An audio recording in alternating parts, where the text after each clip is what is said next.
ตุบกระโจดลาบกับตุบครับมือสุขภาพ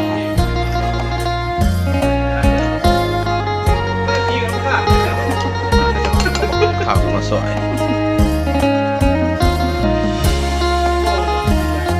ลาบเป็ดลาบไก่บ่เป็นลาบเป็ดหลงลาบกระโจด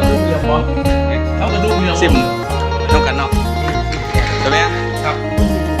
ลาบกระโจดลาบเป็นส่วนแสนนิดหนึ่ง พระพุทธภาพครับนี่นะครับ ปลาชิ้นแซ่บเด้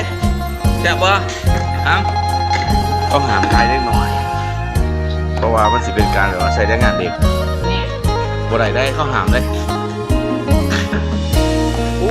ปิดเคียงเลยปิดแนวเลยบ่ครับเซ็งเลยเห็นบ่ให้เขาเซ็งซะเพื่อนายสิไปเฮ็ดนี่สอนที่ไสก่อนข้าตัวโอเคคุยกับผู้สยามโอ้